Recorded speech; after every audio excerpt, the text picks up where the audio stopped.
News now.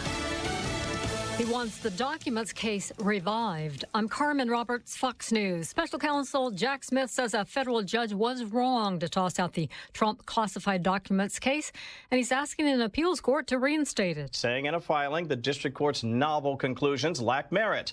The district court's rationale would likewise raise questions about hundreds of appointments throughout the executive branch, including in the Departments of Defense, State, Treasury, and Labor. The former president was facing criminal charges over his alleged mishandling of sensitive government material, which had been transported from the White House and stored at his Florida estate once he left office. Fox's Kevin Cork. The conventions are over and the campaigns are in full swing. Former President Trump's concentrating on 3 northern states this week: Wisconsin, Pennsylvania, and Michigan. Yesterday in Detroit, he spoke to members of the National Guard. The former president said that Democratic leadership has, in his opinion, put the world in peril. I don't think we've ever been closer to World War III than we are right now. And he called Vice President Kamala Harris and Minnesota Governor Tim Walz a Cold War-style threat to America if they win the election. Fox's Cornella Scott. This as Vice President Harris and her running mate focus on the South with a bus tour of Georgia. No state was closer 4 years ago than Georgia, and Vice President Kamala Harris is trying to keep a coalition that propelled the state for President Biden in hand this year.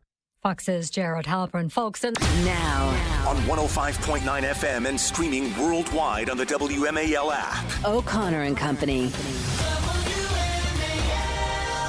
It's 5:06. It's O'Connor and Company, and it's Tuesday morning. Thanks for tuning in. Hey, you know, those astronauts are still up at the space station. We probably should do something about that.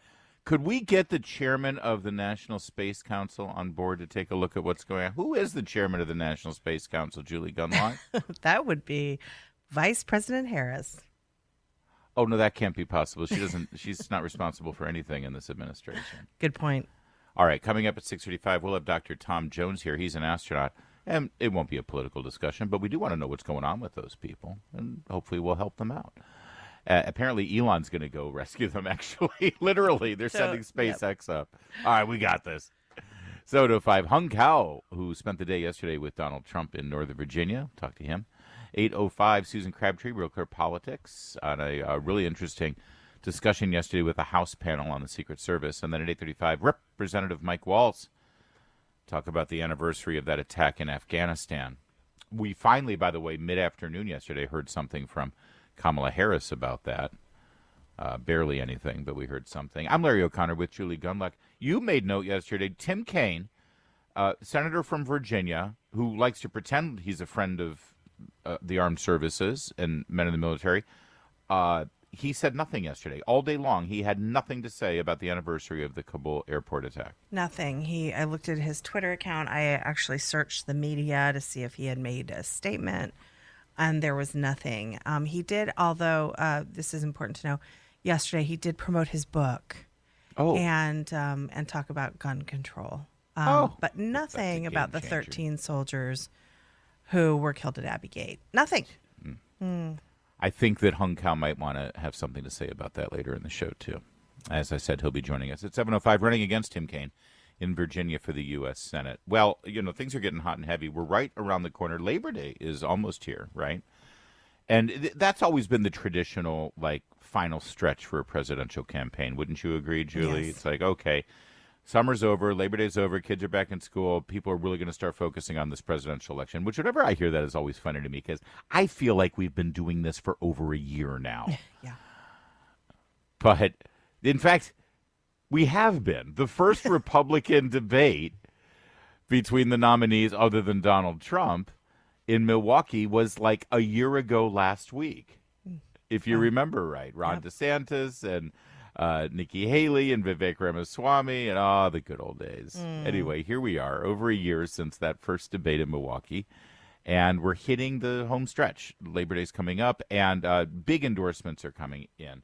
As you know, Robert F. Kennedy is probably the biggest endorsement of all because that could swing hundreds of thousands of votes across the battleground states to Donald Trump. Still waiting for the latest polling that will reflect that endorsement, by the way.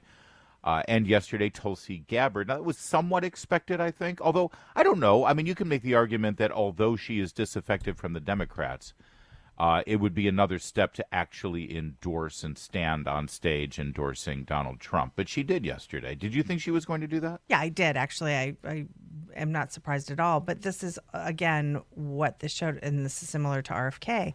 These are people, Tulsi Gabbard, RFK. I and many other Republicans have significant differences with them on a policy platform. Yes.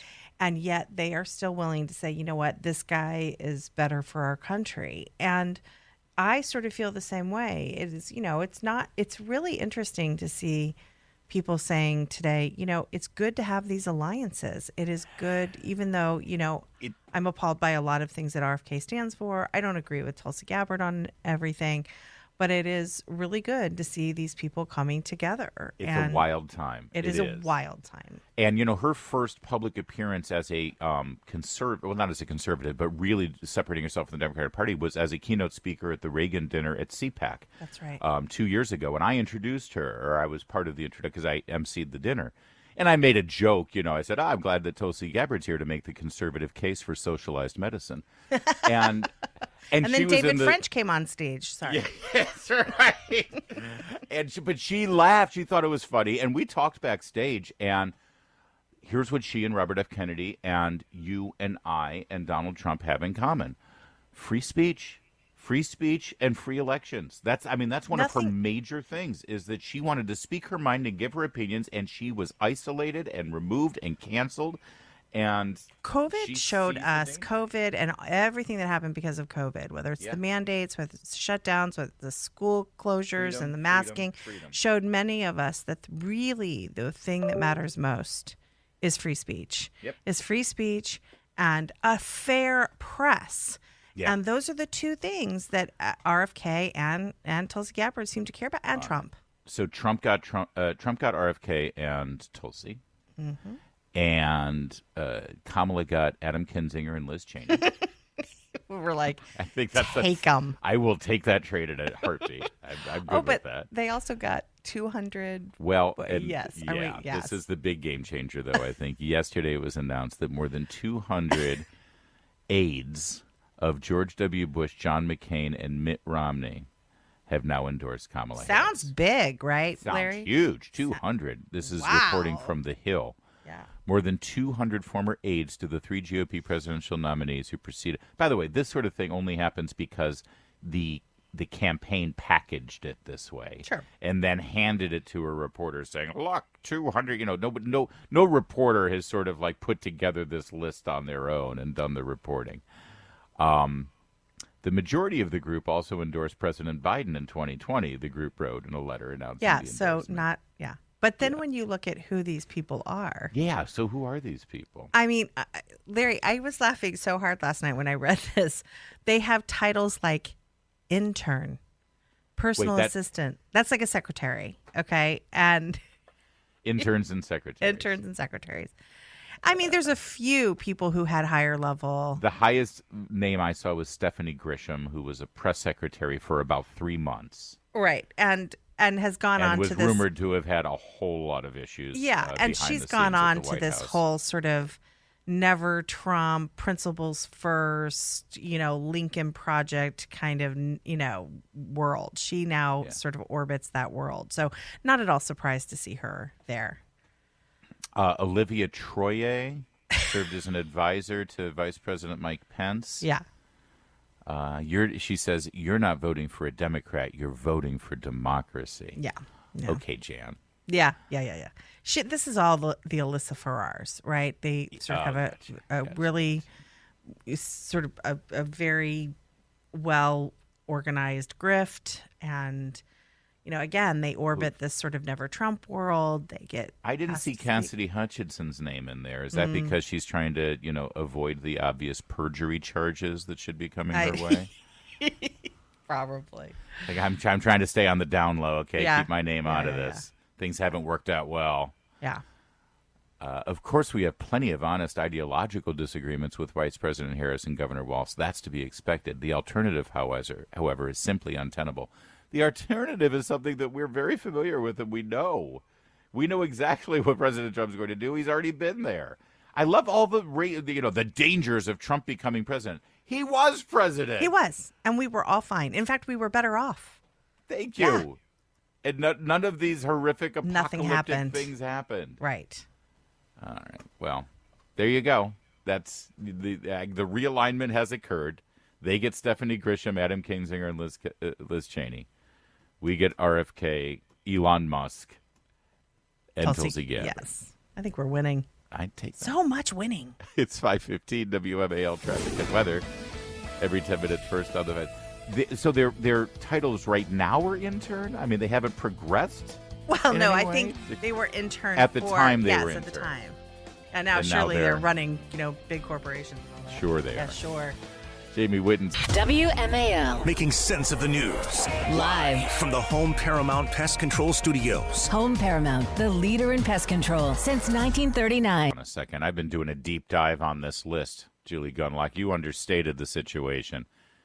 It is over for Donald Trump. I regret to inform you that Kamala Harris has now gotten endorsement from Jana McKeague, the chair of American Indians for McCain 2008. And you know what kind of blockbuster political organization Jana set up in 2008 as the American Indians for McCain with the difference makers in South Dakota. It's over. How could you? There's no possible way. I know. And, look at this. Going back to the George W. Bush administration, Patrick Mendoza, the EPA administrator. Oh, wait, I misread that. I'm sorry. The program advisor to the administrator for the EPA.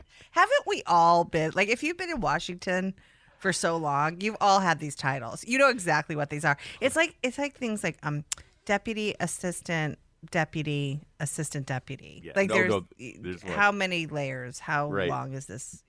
Meredith Merritt, George W. Bush administration. Listen to this title. Deputy Associate Director, Homeland Security Council.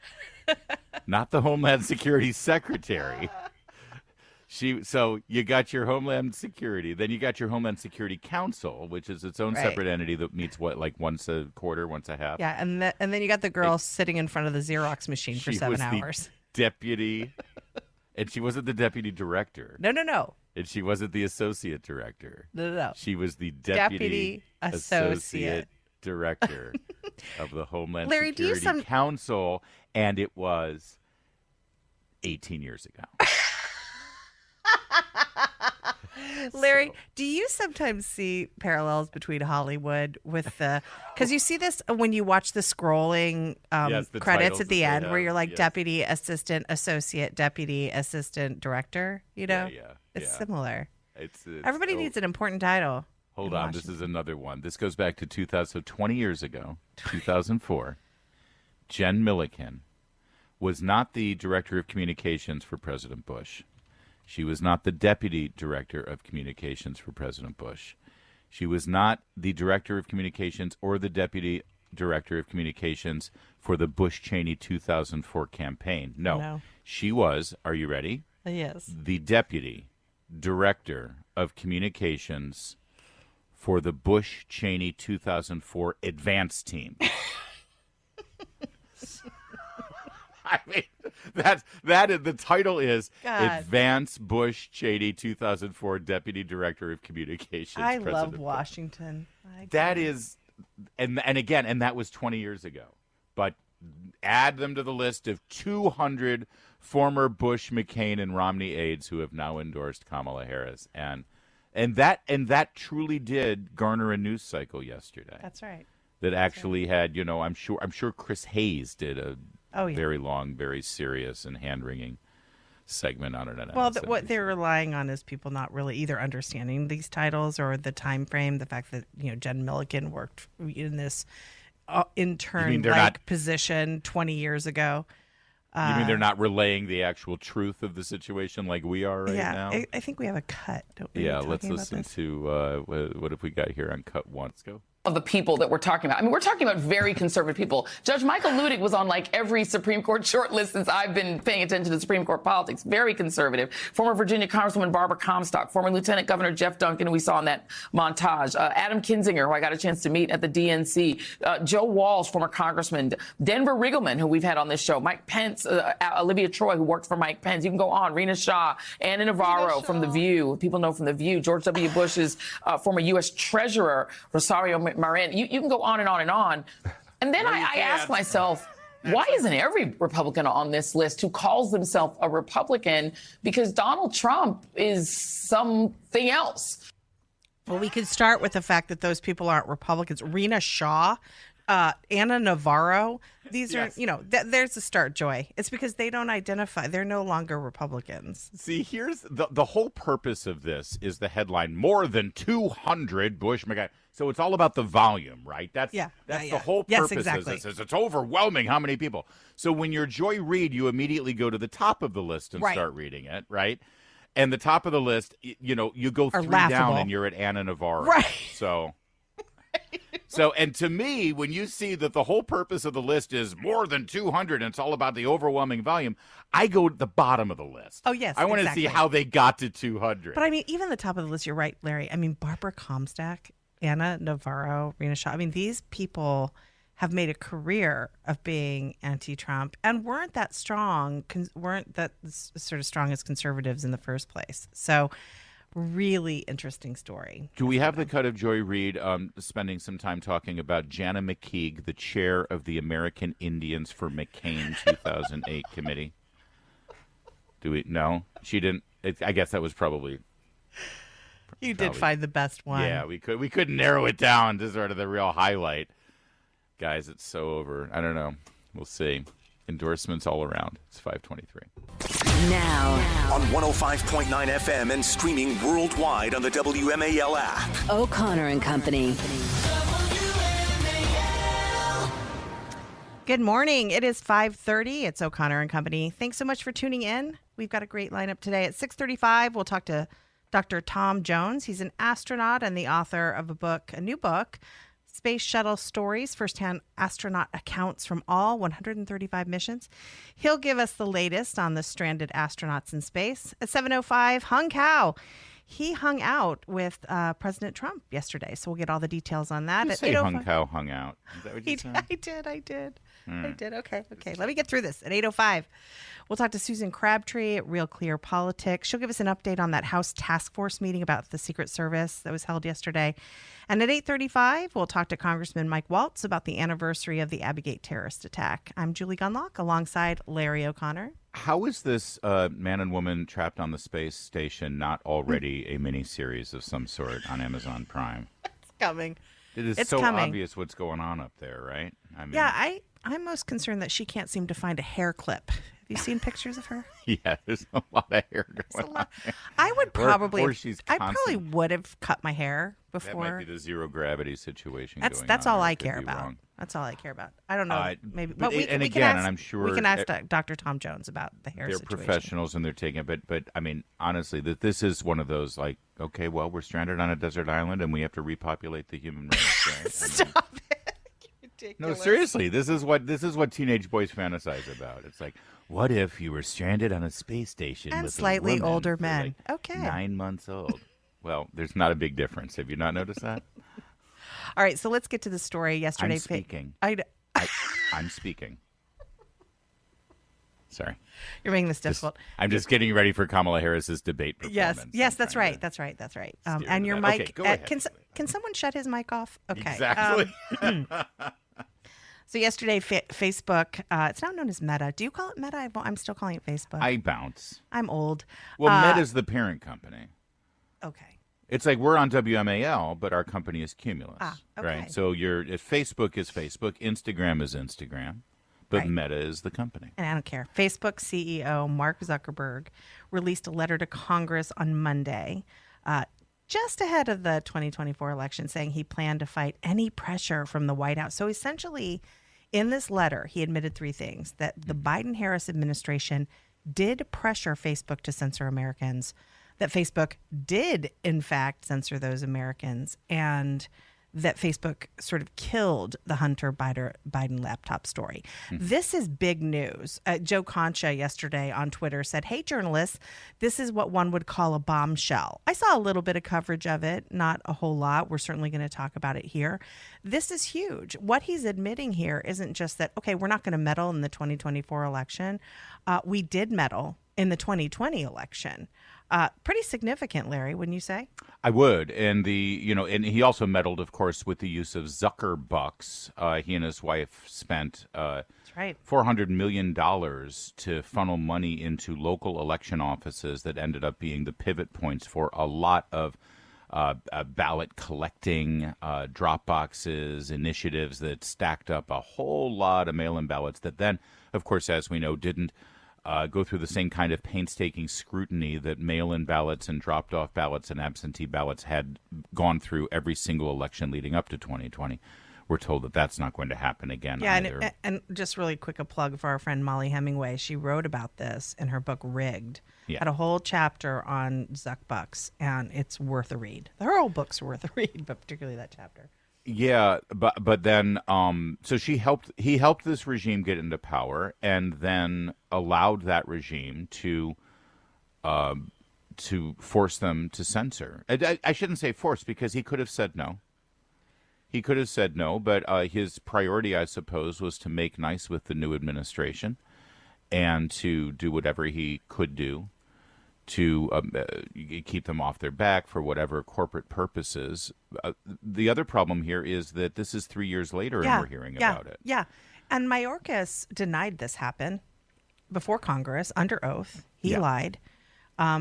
So I look forward to them not doing anything about that. Here's the letter to Chairman Jim Jordan yesterday. In 2021, senior officials from the Biden administration, including the White House, repeatedly pressured our teams for months to censor certain COVID-19 content, including humor and satire, and expressed a lot of frustration with our teams when we didn't agree. Ultimately, it was our decision whether or not to take content down, and we did own our decisions, including COVID-19 related changes we made to our enforcement in the wake of the pressure.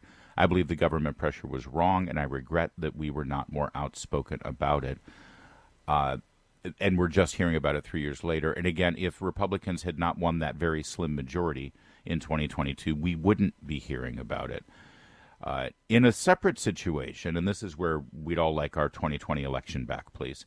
In a separate situation, the FBI warned us about a potential Russian disinformation operation about the Biden family and Burisma in the lead up to the 2020 election. That fall, when we saw a New York Post story reporting on corruption allegations involving then Democratic presidential nominee Joe Biden's family, we sent that story to fact checkers for review and temporarily demoted it while waiting for a reply. It's since been made clear that the reporting was not Russian disinformation, and in retrospect, we shouldn't have demoted this story. Now, it says the FBI warned us. I want to know who in the FBI warned them. I want the names of the people in the FBI who warned them. I want the names of the superiors who signed off on that and allowed that to happen. Have any of these people been fired? Have any of them been fired? Have any of them been demoted? Have any of them been promoted? Have any of them been given more power? And let's not forget that, was it the number 20 intelligence officials signed that joint letter saying that the 51. 51. How did I think 20? 51 intelligence officials signed that letter saying that it was Russia, the Biden laptop was Russia disinformation. I mean, everyone and sort of, on that side in the Biden circles was in agreement that this was Russia disinformation. It was a whole... They lied. Yeah, it was they lied. They lied. It's 5:43. WMAL, making sense of the forecast. Because you never know what Mother Nature has in store. Download the WMAL app to stream us for free. I think it's fair to say that it has not been a great 2-year news cycle for Boeing. The jet airplane and aerospace company, of course, suffered a string of bizarre stories where doors were inexplicably falling off their jets mid-flight, problems with landing gear at various times taking out. It seemed like every other day there was some weird story about a Boeing problem, right? And this comes after one of their major jumbo jet airliners was grounded because it turned out it had been released early, or there was some issues with quality checks on it, and they ended up ramping down the rollout of their brand new jumbo jet. Remember this? Yeah, Larry. it got so bad that flight attendants were urging people not to put a baby on their lap. You know how you can buy a ticket and you can put your really young infant on your lap, and the baby does not have a seatbelt. That's how bad it got. That flight attendants were like, baby could get sucked out when the door blows off. What in the world? Yeah. Please identify your exit rows in front of you and behind you, and put your tray in an upright position, and hold tight to your baby so she doesn't get sucked out of an open door. Just going to change the little pre-flight routine there. Yeah. So now there's the latest. Boeing was trying to, have a great headline here for their image by joining with NASA and launching the test of this brand new capsule that would eventually be used for the moon exploration that's on the charts right now for NASA. We were all very excited about it. Let's get that thing up there. This is going to be great. The first is going to be Butch Wilmore and Suni Williams heading up to the International Space Station, and they launched it. When was this launch? In March, wasn't it? I want to say. Yeah. I remember we had Tom Jones on to talk about the launch and get him up there, and they get up there, and then something kind of went wrong, and it was supposed to be an 8-day mission. They're going to be. It was June. Excuse me. It was an 8-day mission, and now they're going to stay up there until February. Oh my gosh. And to really humiliate Boeing even more, the rescue mission to go get them will be championed by the SpaceX team led by Elon Musk. So beautiful. It's so beautiful. One of the Boeing employees spoke with New York Post and said, "We hate SpaceX. We talk bleep about them all the time, and now they're bailing us out. It's shameful. I'm embarrassed. I'm horrified." I love it when nerds get all wound up. It's like their rival gangs, Exactly. It's the Jets and the Sharks. SpaceX dirtbags. They don't even have a good slide rule. I don't think. Did they still use slide rules? I don't know. If they do. Yeah, I don't think so. Anyway, the Florida-based staffer with Boeing Space Program said the decision was the latest blow to the aerospace giant, which is already suffering backlash from a slew of commercial flight incidents earlier this year. You think? Yeah. So the SpaceX Crew Dragon spacecraft is going to carry them safely home. The original capsule, and again, listen, space isn't easy, all right? And I don't mean to be piling on Boeing, but it is inexplicable how this one corporation, once the gold standard for this kind of engineering and this kind of incredible American ingenuity, has suffered so many black eyes so quickly in succession. So it's not easy, but the whole purpose of this launch was to test this thing out. And when you test things, you expect possibly something might go wrong. Well, and what it's been doing, it's been leaking helium. Yeah. And Larry, that gives it problems with its thrusters. And so they couldn't safely assure that these two astronauts could get back into the capsule, disengage, return back to orbit, and make it safely home. Right. So SpaceX to the rescue. Well, and let's be very clear here. Boeing has prioritized DEI over innovation, over safety, over building good planes and good space equipment for years. They are in a mess. Culturally, they are in a mess. They've got these DEI officials now, and they're failing. And we see this with a lot of companies who are and frankly, federal agencies that are prioritize diverse DEI. Yeah. And again, that puts unqualified people in positions of power. It's very dangerous. There's no direct evidence that they have undermined quality by emphasizing DEI. The problem is that when all they message to their employees and to the public and to investors and to corporate boards, all you hear and all you see is all the initiatives about making sure that they have the most diverse workforce and they're including everybody, and when you communicate that is your priority, instead of communicating that quality and safety and efficiency and technological excellence is your priority, then it's natural that people will start back burning those other things because, hey, listen, What I'm hearing from the boss is that their most important thing is diversity, equity, inclusion. They're not hearing from the boss that the most important thing is quality, efficiency, and excellence. Look, I get what you're saying, but I would really challenge you on there's no evidence when a chunk of a plane blows off at 16,000 feet and then they're finding loose bolts and other problems with these planes. Something's going on with training, and it might be that Boeing has decided to train people on being nice or inclusive or diverse rather than how to put a plane together in the right way. You're right. It might be. I just don't want to say definitively this is what they've done because they're a major corporation and they have a lot of lawyers.